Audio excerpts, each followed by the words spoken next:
wabarakatuh. Selamat pagi Mas Mbak sekalian. Alhamdulillah kita dapat berjumpa kembali di keadaan yang sehat walafiat. Dalam pertemuan kita hari ini, pertemuan ke-10 kita akan membahas tentang Pancasila sebagai etika politik. Jadi Mas Mbak sekalian, sebelum kita pahami apa itu politik, mari kita belajar tentang etika itu apa. Etika di dalam definisi yang saya rangkum merupakan seperangkat prinsip moral yang mampu membimbing perilaku manusia berkaitan dengan yang baik maupun buruk, serta hak dan kewajiban. Jadi semua terangkum di dalam etika. Kemudian secara sederhananya, etika adalah aturan atau standar yang digunakan untuk menilai tindakan seseorang itu apakah termasuk tindakan yang benar atau salah. Nah, sedalam proses perjalanannya, etika itu terbagi menjadi dua. Ada etika deskriptif maupun etika normatif. Etika deskriptif ini menggambarkan dan menjelaskan bagaimana orang bertindak dan apa yang mereka anggap benar atau salah. Sedangkan kalau bicara tentang etika normatif, itu menetapkan standar perilaku yang seharusnya diikuti serta prinsip-prinsip moral dan nilai-nilai yang baik. Jadi apa sih yang membedakan etika deskriptif dan etika normatif? Kalau etika deskriptif adalah etika yang berlaku mulai menurut diri kita sendiri, dan etika normatif itu adalah etika yang mengatur tentang etika dalam bersosial. Nah, kalau misalkan kita sudah paham etika itu apa, maka selanjutnya kita bicara tentang etika dalam konteks politik. Nah, ini sangat menarik nih Mas Mbak. Etika dalam konteks politik. Kenapa sih etika dalam konteks politik ini menarik? Karena mahasiswa sekarang itu kan eh, sedikit berbeda nih dengan mahasiswa-mahasiswa sebelumnya. Mahasiswa sekarang itu lebih kepada pengguna sosial media. Jadi bicara politiknya itu bicara politik sosial media gitu. Kalau dulu itu kan mahasiswa dulu itu kan bicara tentang politik yang berdasarkan kepada mereka mengkaji suatu masalah, kemudian membaca buku. Nah, generasi sekarang itu punya pola tersendiri. Oleh karena itu, dalam memahami konteks politik sebenarnya baik dulu maupun sekarang harusnya sama ya. Karena konteks politik atau etika politik itu merupakan pedoman perilaku penyelenggara negara dan warga dalam kehidupan bernegara. Selanjutnya, kita akan membahas tentang Pancasila sebagai landasan etika politik. Ini adalah point of view dan poin penting dalam materi hari ini. Karena di dalam Pancasila ternyata eh, Pancasila ini menjadi pondasi dalam memahami etika politik. Karena orang yang Pancasila itu pasti akan lebih mudah memahami etika politik. Dan yang pasti ketika mereka sudah menaruh Pancasila sebagai pondasi mereka dalam bergerak untuk etika politik, maka sudah pasti dia akan menjadi politikus atau pejabat publik yang berintegritas. Kita mulai dari sila 1 hingga sila kelima. Sila ke-1 adalah ketuhanan yang Maha Esa. Bicara tentang ketuhanan, maka bicara tentang integritas dan tanggung jawab moral. Kenapa sih Pak kok ketuhanan itu selalu dekat dengan integritas? Karena biasanya orang-orang yang bertuhan integritasnya lebih kuat dibandingkan orang-orang yang tidak bertuhan. Walaupun ya memang kenyataannya kan sekarang banyak tuh eh, yang beragama pun melakukan korupsi. Lantas bagaimana? Nah itu kembali lagi, selain integritas, kita bicara tentang tanggung jawab moral. Tanggung jawab moral itu adalah melekat pada diri sendiri. Tidak bisa diukur dari sudut pandang orang lain. Kenapa? Karena yang merasakan adalah diri kita sendiri. Sila kedua adalah tentang bicara tentang kemanusiaan yang adil dan beradab. Nah, ternyata memanusiakan manusia saja itu tidak cukup. Kita perlu yang namanya keberadaban. Ya, jadi kita harus saling menghormati hak asasi manusia satu sama lain. Kita harus menghargai pendapat orang lain. Ya, kita harus menghargai keputusan orang lain. Itu masuk dalam menghormati hak asasi manusia. Kemudian sila yang ketiga tentang persatuan Indonesia. Nah, persatuan Indonesia adalah harga mati bagi warga negara Indonesia.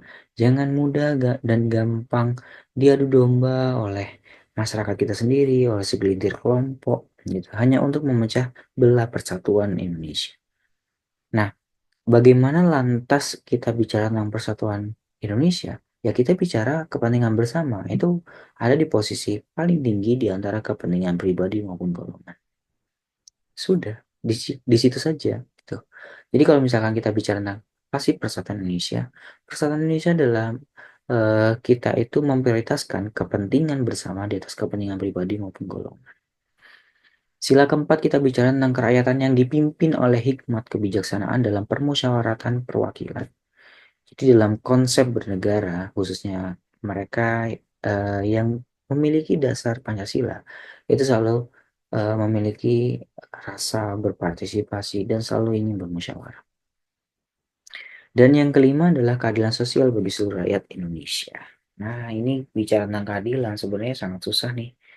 Ya, walaupun tidak hanya sila kelima, hampir semua sila di dalam negara kita itu sangat susah diterapkan. Kenapa? Karena pola generasinya sudah berbeda gitu. Bicara tentang keadilan sosial bagi seluruh rakyat Indonesia.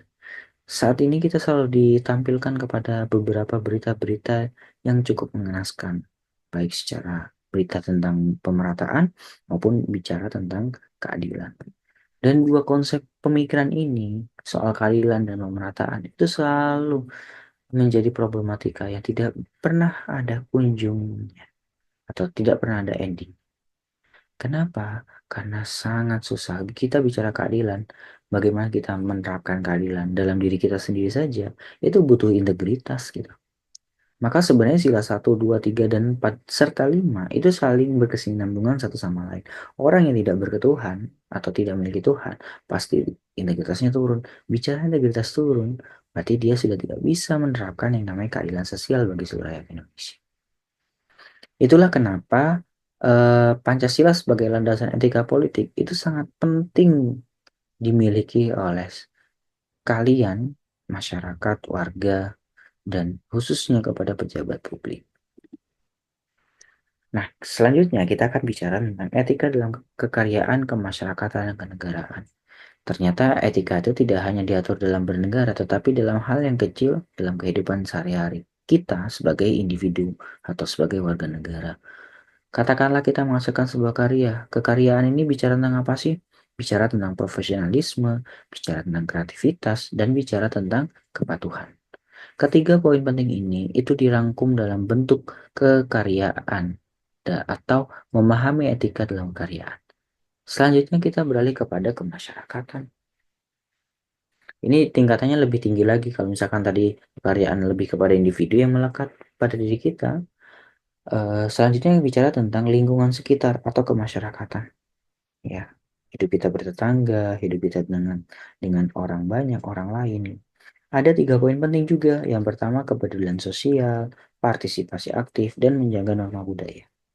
Ketiga poin penting ini yang nantinya akan menjadi kemasyarakatan. Etika dalam bermasyarakat. Kita harus peduli terhadap lingkungan sekitar, kita harus berpartisipasi aktif dalam kegiatan-kegiatan lingkungan, dan yang terakhir adalah menjaga norma budaya.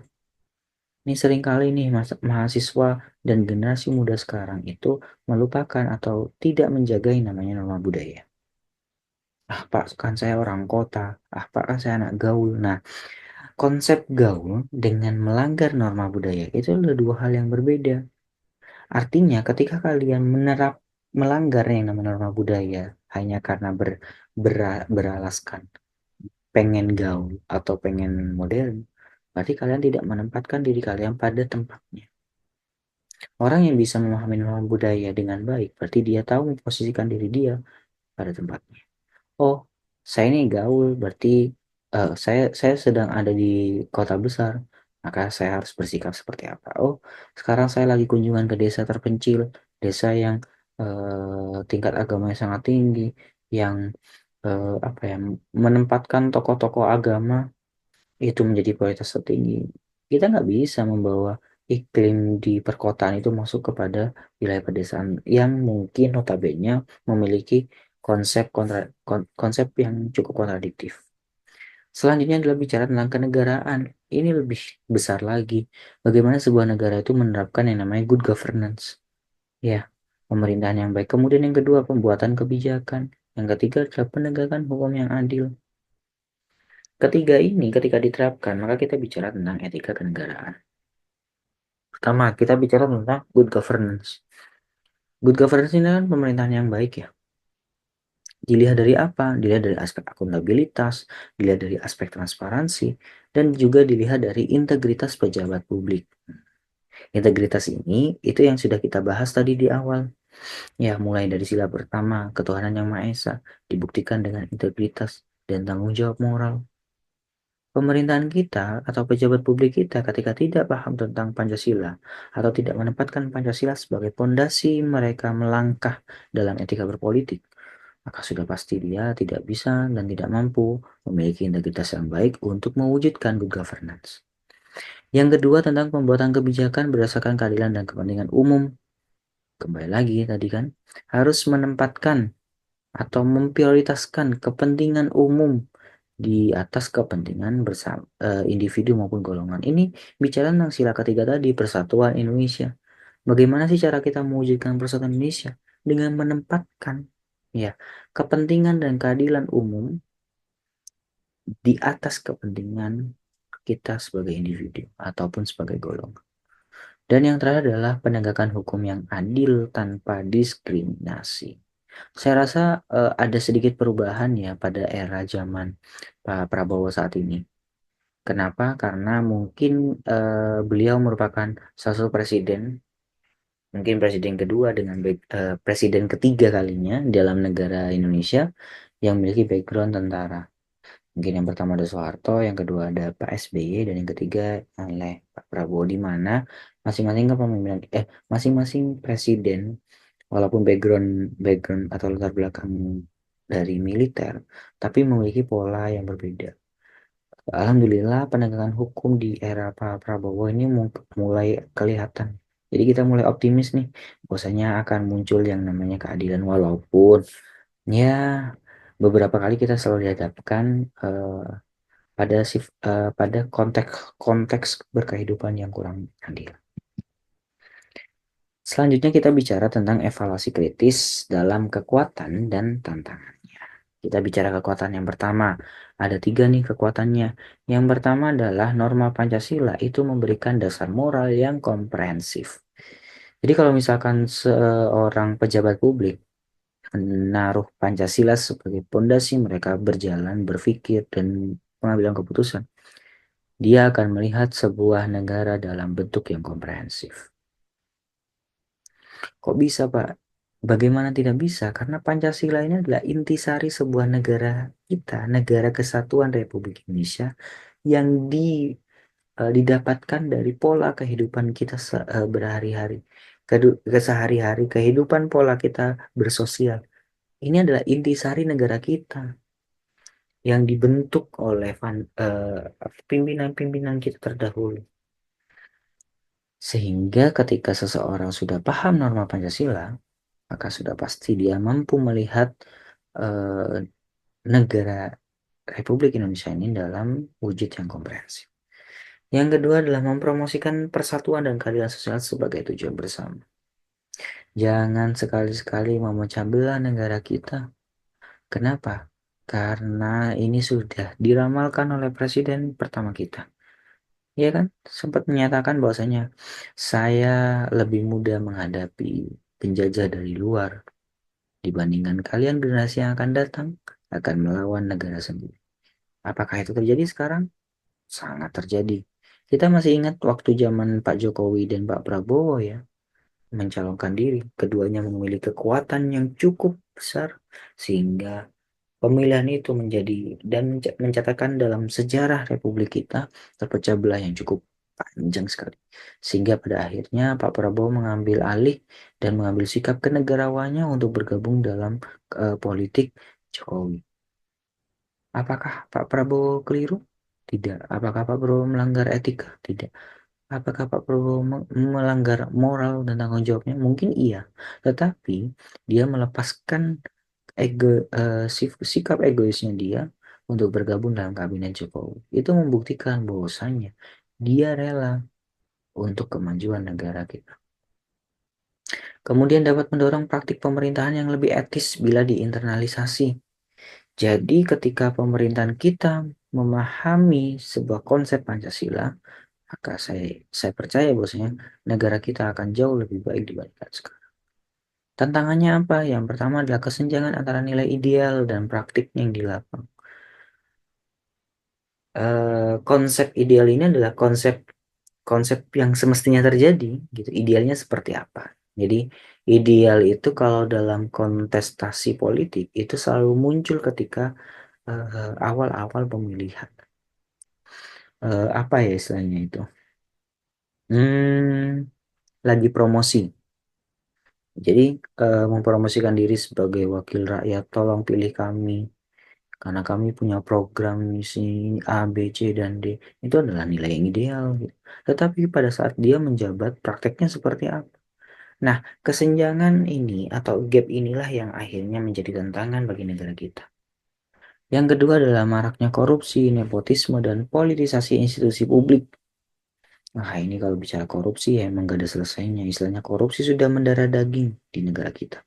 Tetapi kita harus yakin bahwasanya di suatu saat nanti hmm, korupsi ini makin lama akan makin berkurang. Kenapa kau harus yakin? Karena suatu langkah itu harus dimulai dari keyakinan.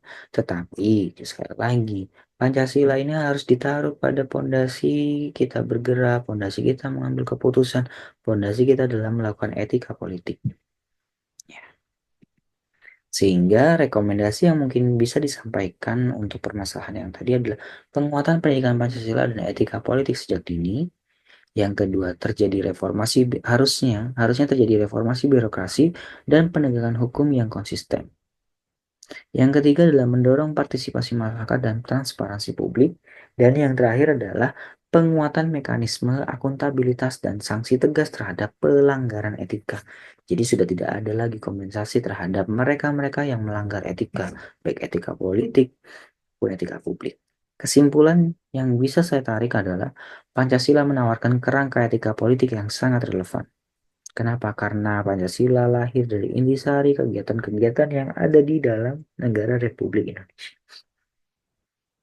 Yang kedua adalah penerapan efektif membutuhkan pendidikan, penegakan, dan partisipasi publik. Jadi kita sebagai masyarakat, sebagai warga negara harus aware terhadap kondisi negara kita. Jangan sampai acuh, jangan sampai tidak peduli. Itu sangat bahaya buat negara kita. Dan yang terakhir adalah evaluasi kritis membantu mengenali celah serta merancang solusi praktis. Jadi kesimpulan inilah yang menjadi penutup dalam pertemuan kita hari ini. Terima kasih sekali lagi atas kesempatan dan kehadiran Mas Mak sekalian. Kita bertemu di pertemuan selanjutnya.